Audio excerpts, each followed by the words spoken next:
You got it now. Yeah. Yes. You know what? I'm so happy about your mail because the things you're doing is just perfect for this particular podcast and the topic. And when you're talking, I can hear from the little you wrote that you have a lot of experience.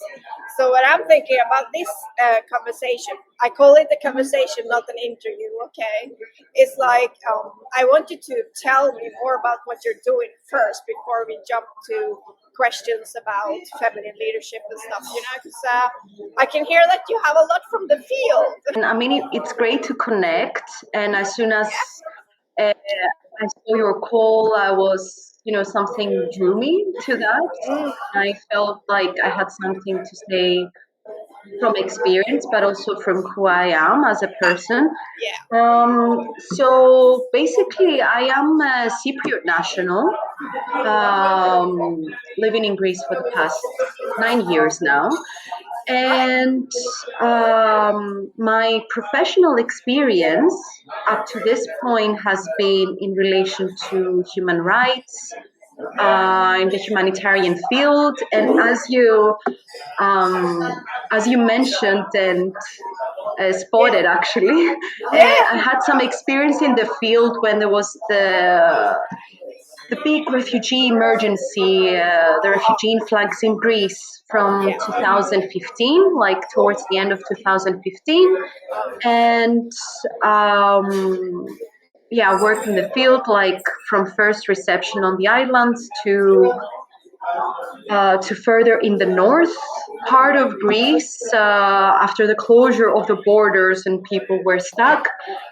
So I had that field experience, but then I was quite based in Athens, so working more remotely for the field. But I was also called to attend to issues like when there were emergencies, like the big fire that broke out on Lesbos Island, and people had to relocate to a new setting, a new site or camp, however you want to call it. Instinct kind of kicked in, and then it became more of a conscious decision that I wanted to shift to something new. I left my previous job. I was kind of soul searching.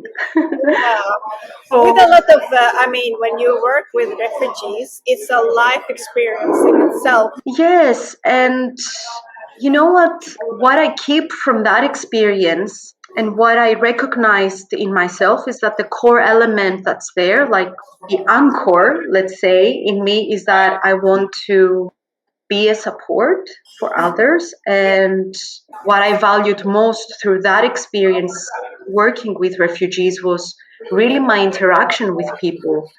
One thing kind of led me to another in this soul searching that I'm labeling this period.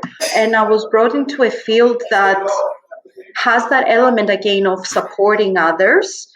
And it's the field of embodiment. It's basically drawing from somatics work. It's kind of a relearning and rewiring of ourselves, how to be with ourselves. Right. And it's something that feels aligned. This is the feminine wisdom that we are coming into right now, right? Because you said you first worked with refugees and you got this human touch to it, and then you went for a soul search, and then you found that embodiment is vital, right, for any development. And I think that's just perfect in the core of feminine leadership, because that comes, into whatever we do, of whether it's business, it's humans, right? It's humans that we work with, and how we treat refugees has a lot of mirror of how we are a society and how we do justice, like you told on email, like the social justice, if it's not there, like you're saying, how can we embody this? Yeah, and when you experience it so much to the core as you do in the field, that's first when you realize how much is lacking, right? Because one thing is to be in the office or sitting somewhere very far away from the problem, which we are doing in the modern society in general. We don't go into the feel and experience the challenges that are there. And when you get it where you've been, it must be the most, it's the closest you can come to those issues. It's like when you are facing it right there, it's challenging, and it takes a little bit of a strength from a person to realize or to get there.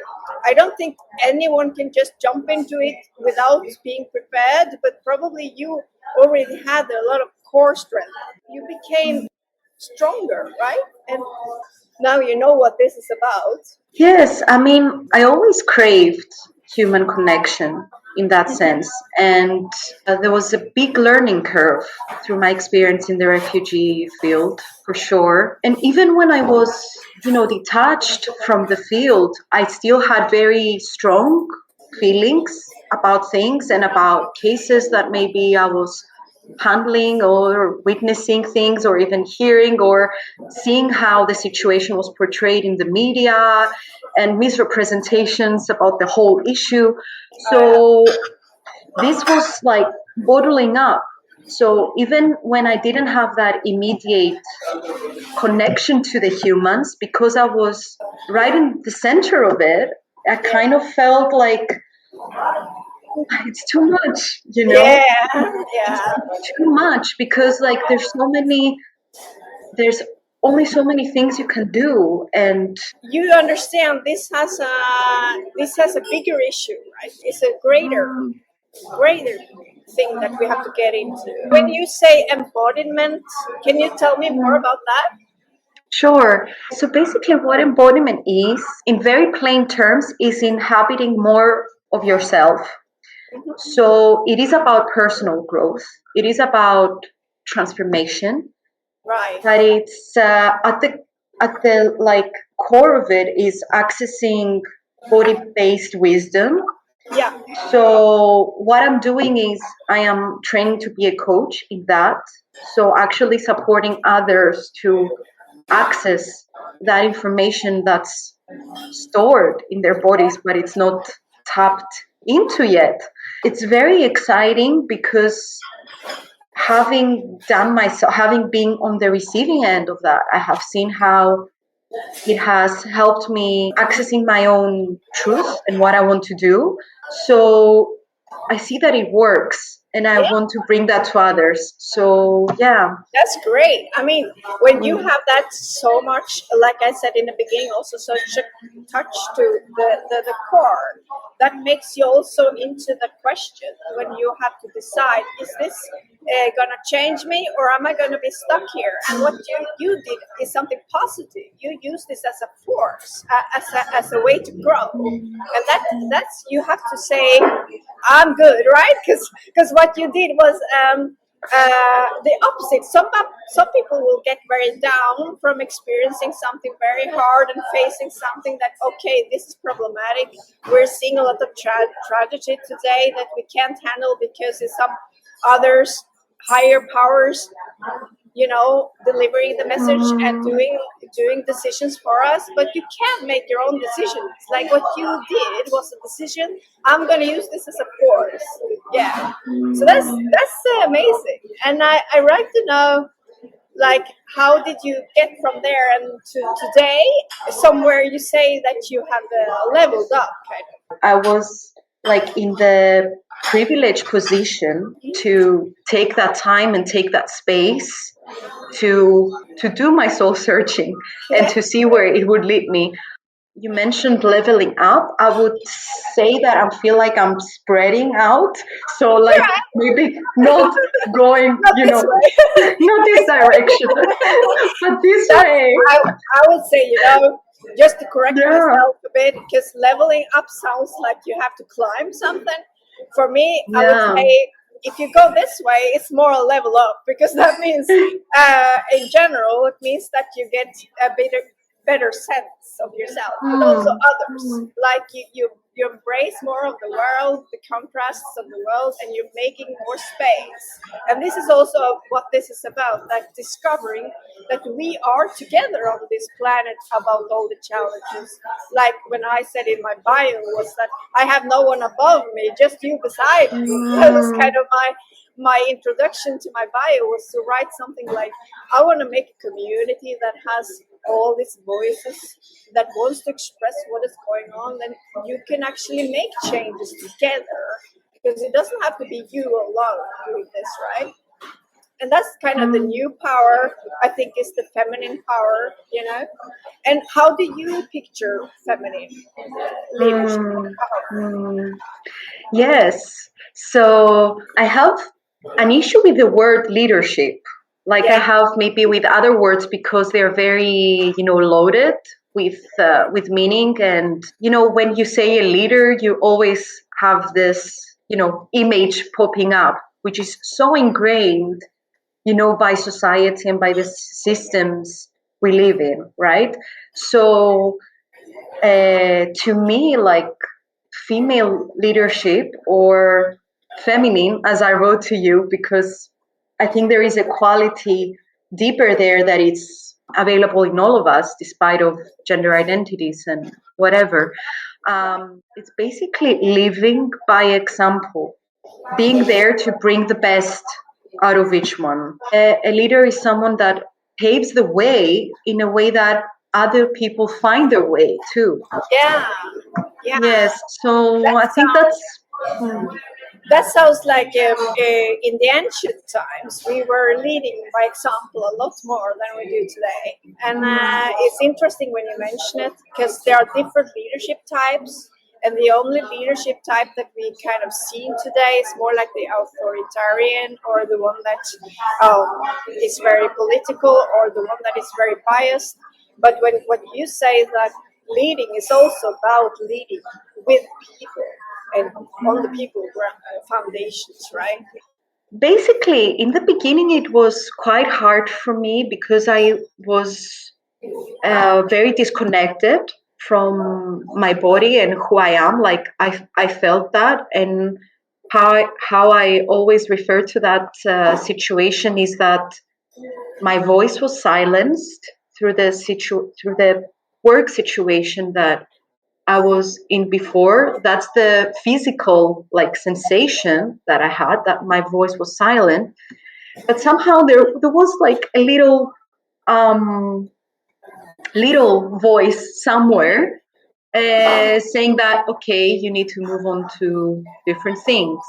In the beginning, it's very hard because, as you also mentioned, we have these societal pressures and expectations of how you should move on. And okay, your high esteemed job, something that is stable, something that is high earning, also for Greece, and you move on, even if it's not spelled out, you feel it in you that there is this expectation. You need to move on to bigger things, like even bigger, or even at the same level, something that carries the same esteem or credibility, but just stay on that path. It took some time for me to be able to reconnect with my body and my feelings, essentially. Even though I took some steps applying for jobs in the same field, something did not feel right. There is just something that did not, click.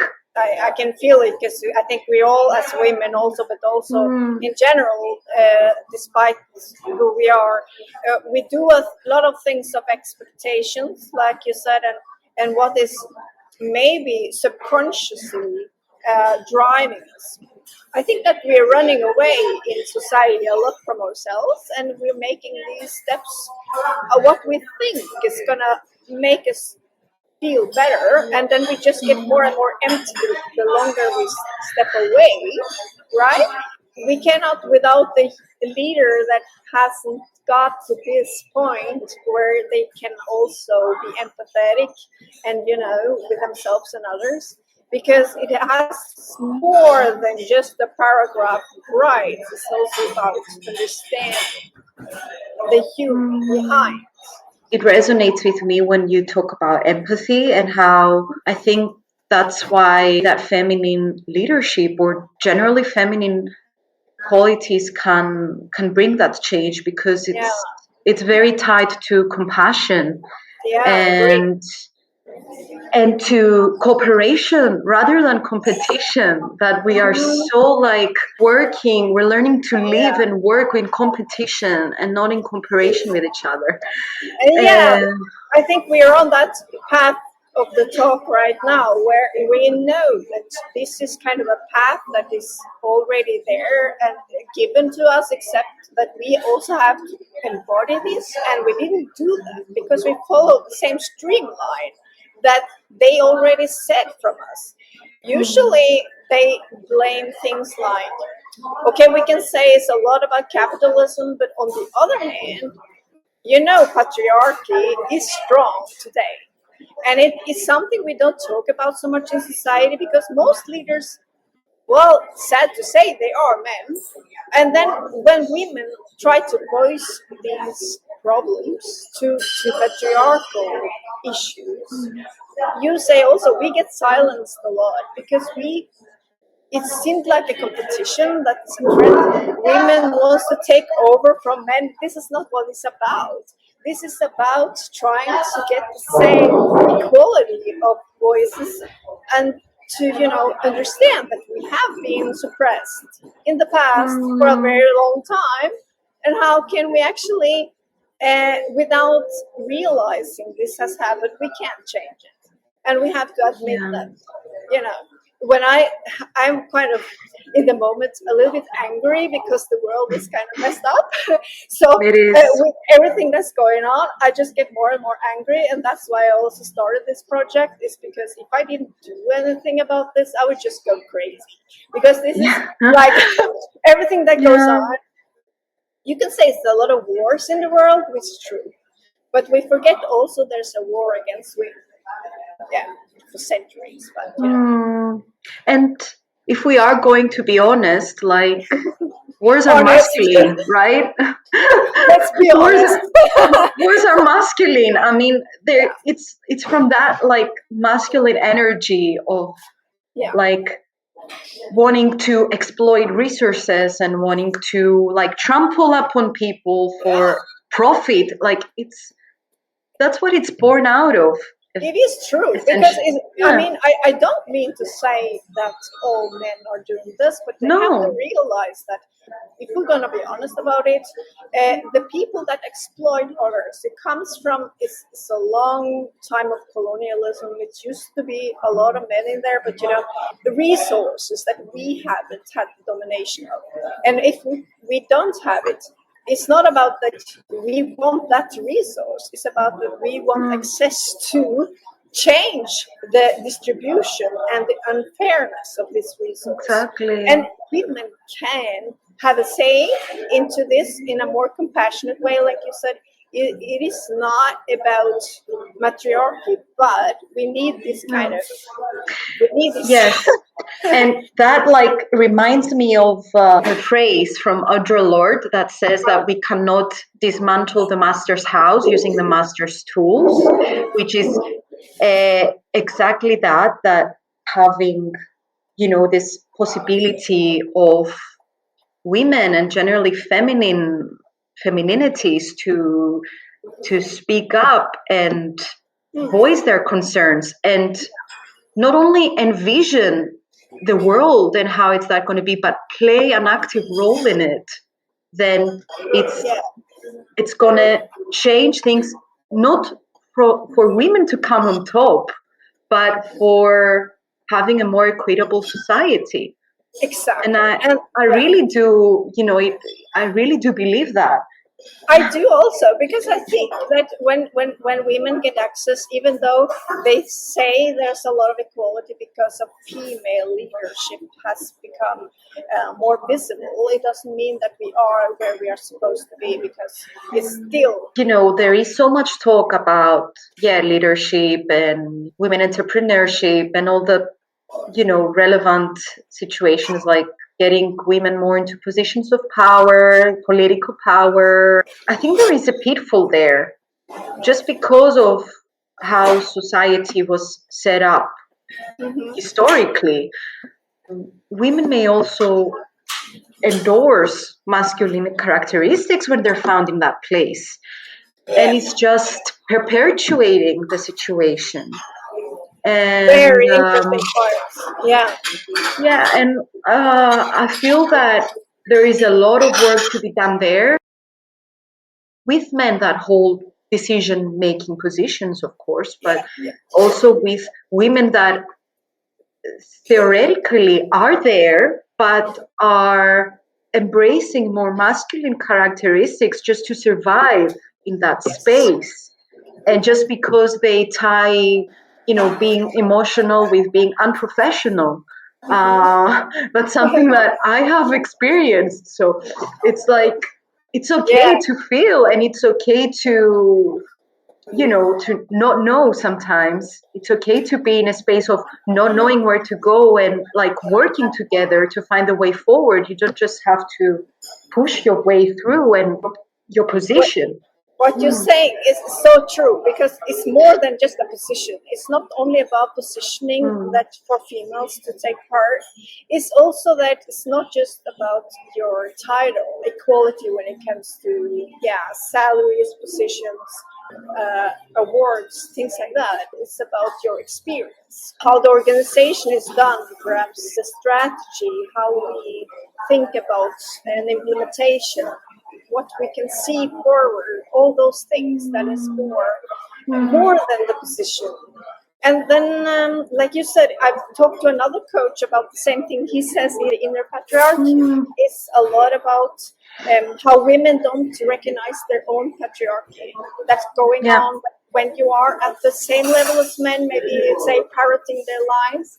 They're doing what they have been told to do. Women get rewarded if they do as good as men has always done, and that's what he calls the inner patriarchy, especially if the industry is already very masculine, and they get like, oh my god, a woman can do this, oh, she's so clever, and she gets the same salary, wow, and then you're still kind of the same patriarchal structure that we don't realize, because we're just so happy that we got the same position as a man. It's, like you said just right now, was that there's a big pitfall there.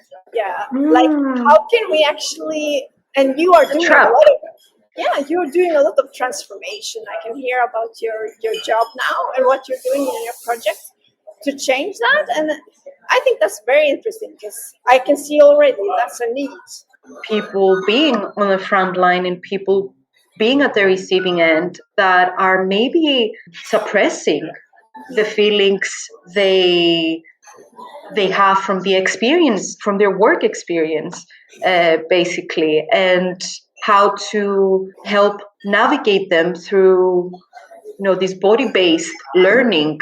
It's influenced by somatics work, because there's a lot of it's not just the regular coaching where you're just thinking and you're using only this part of your body. You're not head, You're not just next head. up. You're not You just are head. more than this. So there's a lot of like tuning in, and the role of the coach is to create that safe space and that safe container where you can like drop into your body and tune in and see what insights are revealed, maybe in images, maybe in sounds, maybe in physical sensations, something that cannot be explained, or what bubbles up, what comes up when you pose the questions as a coach. So deep down there was an inner knowing.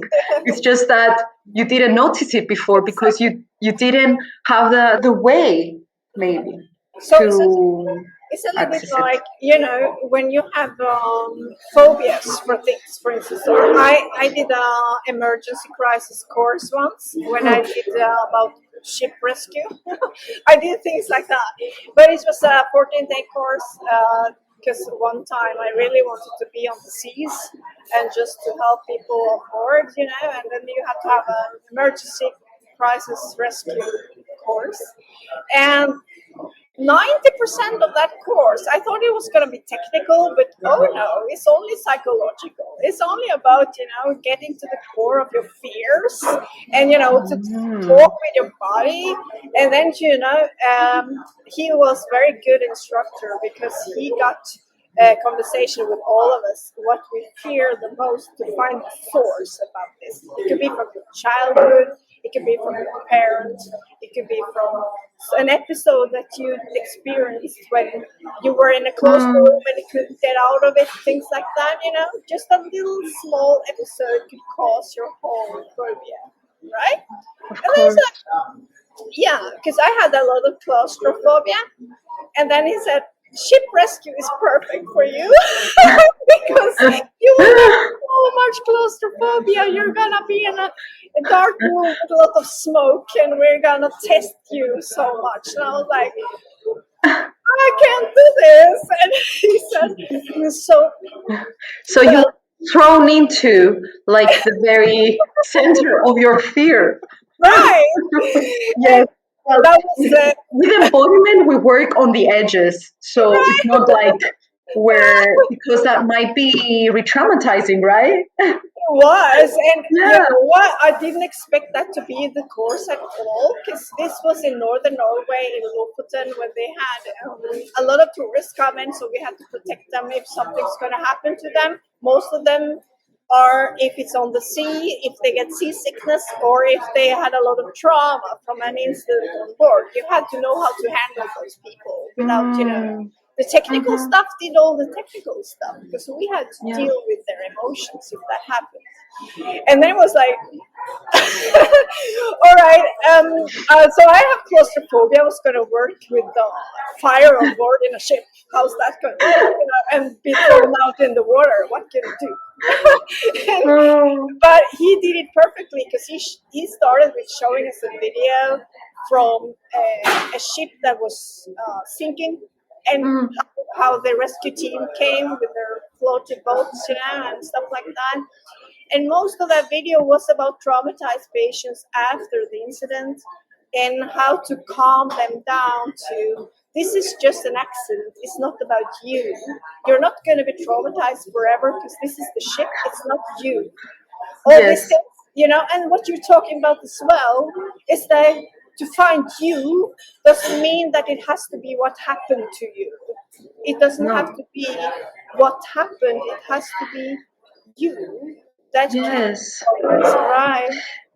Because also, we talk a lot about how we are shaped by our experiences and by,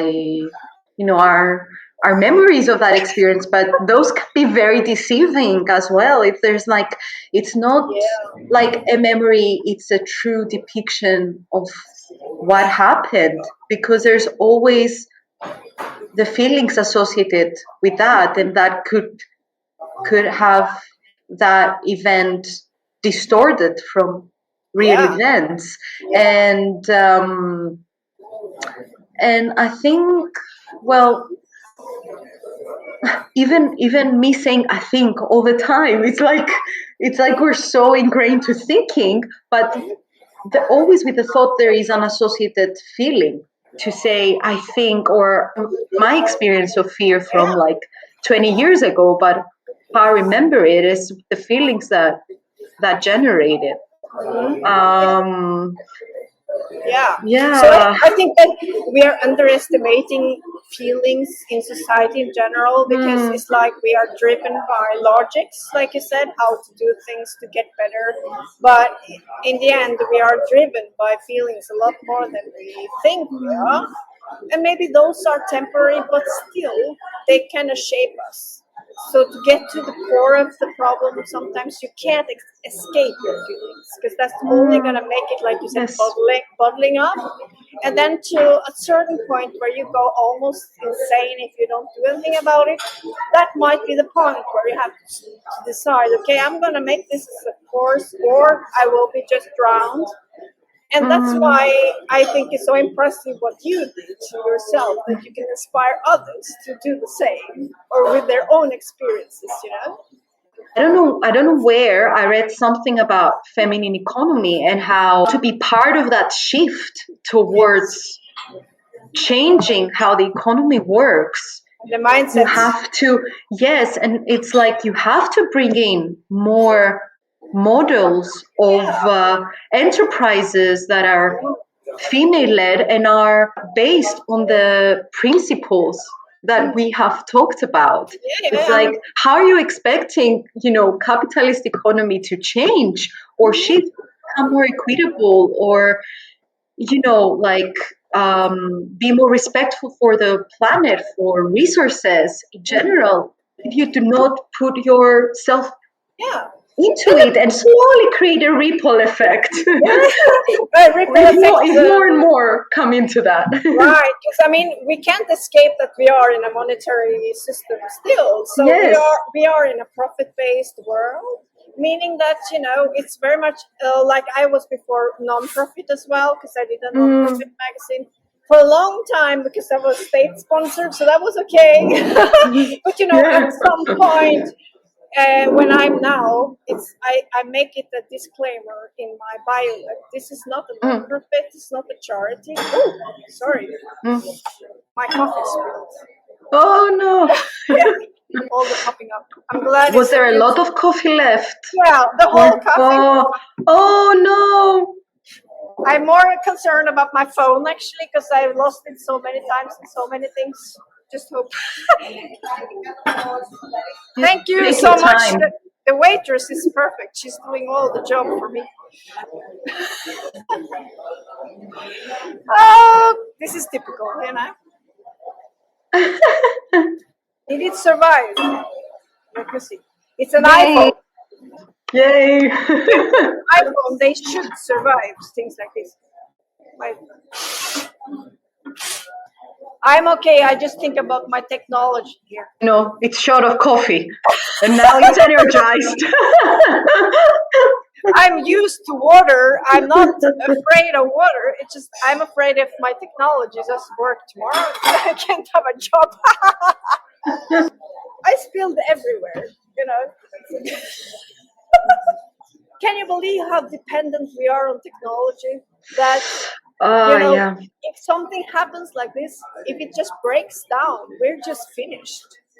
We don't have a job tomorrow. Whenever women do a business that is primarily to grow, she's immediately seen as she might be not conscious about others, she might be selfish, she might be greedy.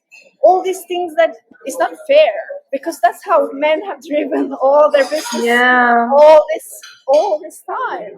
And what you said is like it's very important to get into the activity that can make real change is usually when we are aware of how we image women developers. As we're not assistants, we can also be entrepreneurs, we can also be the drivers of the change, and for that we need capital, because otherwise when I did my non-profit, we also had a little profit, but it was at some point the magazine had to decide, are we going to go full profit or are we going to start a new project or stop the project? We eventually made an end to it and decided that this was the non-profit project. The next one's going to be our business, and then how things change, because you have a concept, and the concept you have to kind of follow, but then concepts can also develop. We have a little bit from the old times still that women are the helpers, instead of the drivers, right?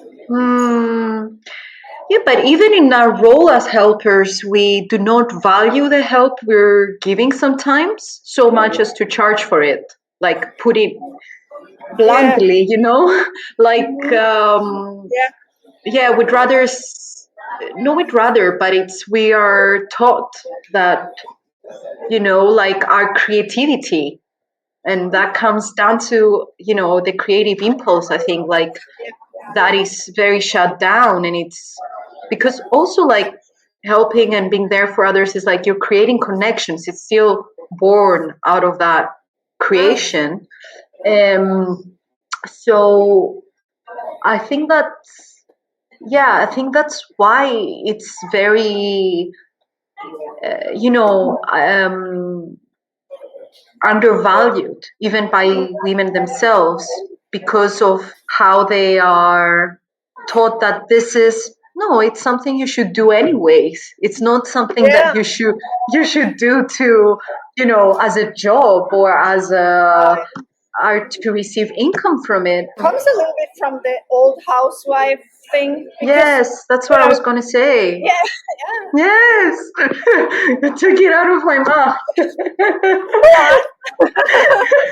I was going to say that, this is also because of the roles of women, or the mother, the one that's, different yeah, roles that, yeah. very traditional values of how a family should be and how a family should look like, and who should be the breadwinner. Okay, if women are housewives, it's totally fine. And it's totally fine, though, if women are the breadwinners and women are the ones that are, bringing the income into the house. And it's not about that they work Yeah. more, it's more about we are expected to work regardless of what we get back from that. Like you said, it's like a bit the traditional, it comes from when women did things voluntarily to help the family when the men were outside. It's like it's kind of an extended arm from that we're still not realizing that we're putting on ourselves, maybe more than the men do. Like we're putting it like, okay, I'm compassionate about my house and my family, so why can I not be that in the society without expecting that I'm gonna flourish? Because it means that we have put ourselves secondary. The primary is to help others, but helping others should be enriching for you, because that's a part of a human being. So when you're coming to that point when you realize that this is making me grow, that's when you realize that, okay, I deserve a space into this and have a say into this, because this makes everyone grow. I think men more has this naturally from. It's not expected from them, but it's been pushed from very early on that they can do this without consequences. They can just, push forward and help others, but still be the savior. Let's say religion, which is, I think, it's a bit of an excuse. On the same time, it's true that religion put these traditional values and roles that you have in every religion is the father, the mother, the child. It's more than this. It's like how we are relating to these roles still. No Yes. matter if you're religious or not, you're still doing it because it's automatically part of the system. Still very masculine. It's how Yes, it is. what's ruling today is more like oligarchy. We're saying about ourselves that we stick to human rights, but do we actually do that when it comes to women, when it comes to workplace, when it comes to traditional values that we have or don't have, and then the helping hand to somebody in need to come to somewhere they were supposed to be taken care of or welcomed, and maybe they were for a second or 2 days, and maybe we're still there where we have not got into the main problem is human rights is not complete in our developed society. Human rights, I mean, it's very relative, and the issues faced in Greece and in Europe with treatment of women and violence against women, we see that it's very prevalent. So it would be also the easy choice to blame it that it's, the outside culture acts this way. Look how men are treating women, in such country.